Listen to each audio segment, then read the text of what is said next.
All right, well, good evening, church. It is almost the end of 2020. And so, in guiding our prayer time tonight, I wanted to focus on the idea of thankfulness. I know this has been a year full of a lot of challenges and a lot of different trials and things that happening that we probably never even conceived of happening. But we do have a lot to be thankful for. And so I'd like to challenge each one of us to do that. Now, the passage that I'd like for us to look at is one of my favorite passages. And this was based on a message that I originally preached. Oh my, I don't even know, probably 10 years ago. And so I wanted to go back and for me revisit it, but it may be a passage you're unfamiliar with. In setting the stage for this passage, we are looking at the establishment of David's kingdom. And this is really this moment that happens in the story we're going to look at today is really, I think, the pinnacle of who King David is. He has waited patiently and endured the hardships that came at him from Saul whenever Saul was still reigning, and he waited for God to remove Saul from that position instead of trying to lift himself up and magnify himself. He waited on the Lord and waited on the Lord's timing and endured some hardship to get there, to get to this moment. Now there's peace in his kingdom. His adversaries have been done away with, and we're going to see what I think is one of the highlights of uh, of David's reign. I think this may actually be, at least in my mind, kind of if you see David rising to power, and this is kind of where he most looks like God, and then we'll see that he will decline later. And so let's begin with 2 Samuel chapter 9. And I'm going to read this to you. I'm going to go ahead and read the whole chapter, and then I'm going to talk about it. Okay. Now David said, "Is there still anyone who is left of the house of Saul, that I may show him kindness for Jonathan's sake?" And there was a servant of the house of Saul, whose name was Ziba. So when they had called him to David, the king said, "Are you Ziba?" Now, actually, I'm gonna change my strategy here. We're gonna talk about it as we go through it. So the situation is this: if you remember the story of David's friendship with Jonathan, who was Saul's son, they actually had a covenant relationship where their families and their heirs are going to be in covenant with each other perpetually. And so some of Saul's household was opposed to David being king, and they had to be eliminated. But there were also he has in his mind his love and his friendship for Jonathan, and so now that there's peace around him, he says, uh, "Well, what about that? What about that covenant I made with Jonathan? Is there anyone who I can show kindness to from Saul's house for the sake of my friend, my covenant friend Jonathan?" And this servant Ziba steps up, and he is brought before the king. And David, the king, said to him, "Are you Ziba?" And he said, "At your service." Then the king said, "Is there not still someone of the house of Saul to whom I may show the kindness of God?" And so you notice that he doesn't say to Ziba for Jonathan's sake. So I just think that's interesting. We know it's for Jonathan's sake, the other people in the room, but Ziba doesn't. But listen to Ziba's response. And Ziba said to the king, "There is still a son of Jonathan who is lame in his feet." So the king said to him, "Where is he?" And Ziba said to the king, "Indeed, he is in the house of Machir, the son of Amiel in Lo Debar." Now, the word Lo Debar, that's two words, that means no pasture. So he's out in the desert. He's out in the wilderness. Often when we watch movies about the Bible, everything's a desert, isn't it? But that really wasn't what Israel was like. There were most of Israel was very lush, and it was very. It didn't become a desert until later, until the Romans came in, and they kind of intentionally made it a desert. Actually, they salted fields and they threw stones on fields where they weren't usable and all that kind of stuff, and so it turned into this place that we see in all the movies. But during the Old Testament and even during the life of Jesus, there is a wilderness area that is like a desert, but most of the land is not that way. And so here you have this son of Jonathan who is in this place called no pasture. So he's in the wilderness. All right. And the king said to him, verse 4, "Where is he?" And Ziba said to the king, "Indeed, he is in the house of Machir, the son of Amiel, in Lo-debar." Then King David sent and brought him out of the house of Machir, the son of Amiel, from Lo-debar. Uh, there are a lot of things that happen in the Old Testament where language is repeated over and over, and that's for emphasis sometimes. And I think that's what's happening here with Lo-debar. We really are supposed to get the idea that this is a barren place that Mephibosheth is being brought from. In a lot of ways, that's like us. Uh, and we're going to find a lot of parallels between ourselves and Mephibosheth in this story. So as we're reading this, let's look at that with that in mind. Verse 6. Now when Mephibosheth, the son of Jonathan, the son of Saul, notice they mentioned Saul, had come to David, he fell on his face and prostrated himself. Then David said, "Mephibosheth?" And he answered, "Here is your servant." Now why would they mention Saul? I think they're mentioning Saul here because the author has been inspired to indicate to us that Mephibosheth is actually David's enemy. Saul was David's enemy, right? Jonathan was heir to the throne. Mephibosheth would be heir to Jonathan's throne. If Jonathan had lived, he died in the same battle as Saul at the end of the transition between 1st and 2nd Samuel. And so he is actually, in some people's mind, the rightful heir to Saul's throne. So that's probably why he is in no pasture. That's why he's in Lo-debar, is he's out there hiding, fearing for his life, because he sees things the way most people see it, where he's not a threat because he's crippled, but he could be viewed as a threat because he is the heir to the throne. So he's removed himself from the whole situation, probably just out of fear, and he's hiding in Lo-debar. So imagine what it is like for him and what he's feeling, what he's experiencing whenever all of a sudden he is called before King David, the man who, more than anyone else in the world, would have reason to hate or resent or even fear the potential of him trying to claim his grandfather's throne. So it says that he fell on his face and prostrated himself before David. It's not an overreaction. That's what you would do if your enemy had you before him.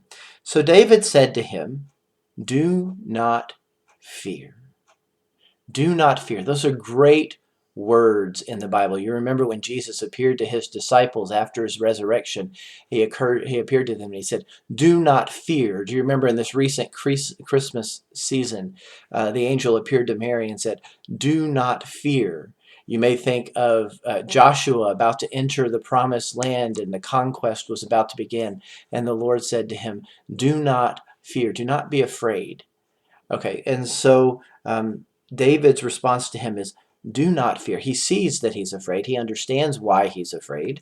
He says, "Do not fear, for I will surely show you kindness for Jonathan your father's sake, and will restore to you all the land of Saul your grandfather, and you shall eat bread at my table continually."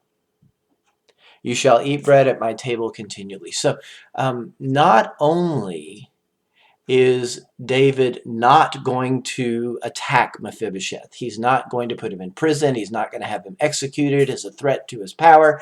He's not going to do any of those things. He is trusting his heavenly Father so much that he's not worried about those things. What he remembers is his covenant of friendship that he made with Jonathan.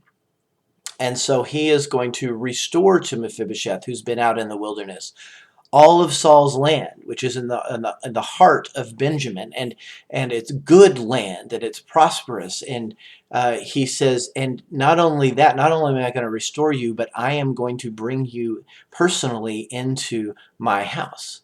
So you're going to have all this land, you're going to have all this wealth, you're going to have everything that used to belong to your grandfather Saul. Even before he became king, but also after he became king. And so you're gonna be basically one of the richest people, one of the most blessed people in Israel, and you're gonna eat with me every day. You're gonna dine at my table.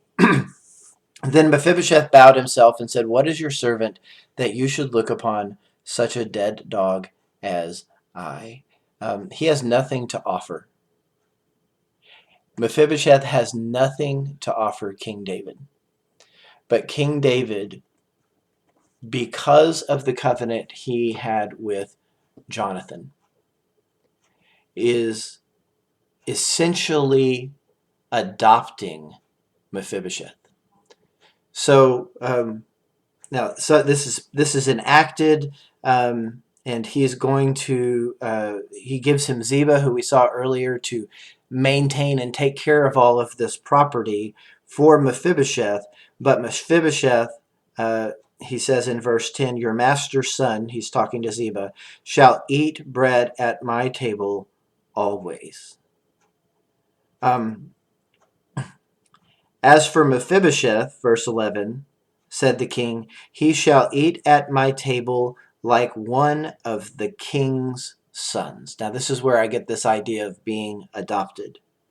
Mephibosheth had a young son whose name was Micah, and all who dwelt in the house of Ziba were servants of Mephibosheth. So Mephibosheth dwelt in Jerusalem, for he ate continually at the king's table, and he was lame in both his feet.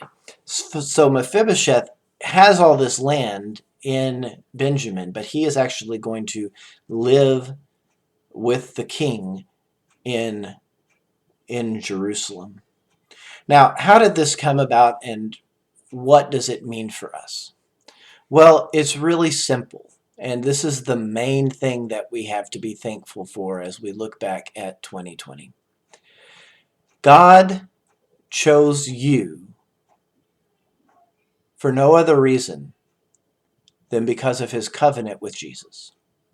God adopted you into his family, though you were his enemy, though you were worthless to him except as a potential threat, though you were lame and unable to serve anything.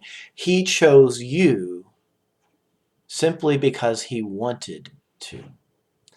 Simply because of his faithfulness to himself. Now, remember, Jonathan's dead. If David doesn't keep his part of their covenant, there's no one to hold him accountable except himself. And so David does that. He holds himself accountable, just like God does with us, just like God does in his covenant with Abraham, where he walks through the split animals and Abraham does it. The whole weight of the covenant is on him. The whole weight of David's covenant with Jonathan is on David now, and he intends to keep it. And so he reaches out to this crippled, worthless enemy and brings him, he blesses him, and then brings him into his own house, and he will dine with the king now daily. That's why he had to live in Jerusalem, because he had to be there every day. So imagine this scene. If you know the story of David, he had several wives and lots of kids, and his kids were strong, and they were brave, and they were bold, and they would, and the the girls were apparently beautiful, and it's just like this amazing, very royal looking family. It's what you expect a royal family to look like, I guess. And so imagine that they come in from whatever they've been doing all day, administering their different roles in the kingdom as part of this family, overseeing justice and checking on their crops and defending and fighting armies. And they come back, and everyone's seated in the big banquet hall in Jerusalem at David's palace, and they have to wait. And what are they waiting for? The king's there, everyone else is there, and they're kind of talking and they're waiting because they know how this works and they're used to it. And then this kind of thump thump thump comes in, and this little person, little because he's, I mean, I don't know how big he was, but when your legs are useless, because um, what had happened is whenever Jonathan and Saul were killed in battle, Mephibosheth was a young child, and his nurse picked him up and ran away to escape with him, and she dropped him, and he fell on some stairs, and he was lame in both feet. So he's never been able to walk since he was like a toddler.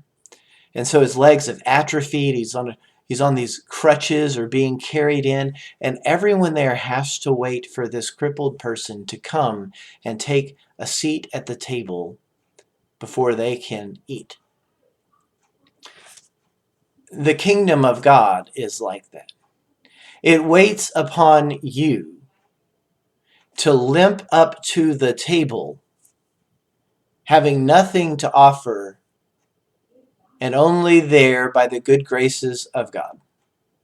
So whatever your year has looked like, whatever losses you have faced, and some of us have faced some terrible losses this year, whatever struggles you have had, whatever fears have been there, however inadequate you have felt to fight against the attacks of the enemy during this season, whatever this year has looked like for you, you still have a place at the table.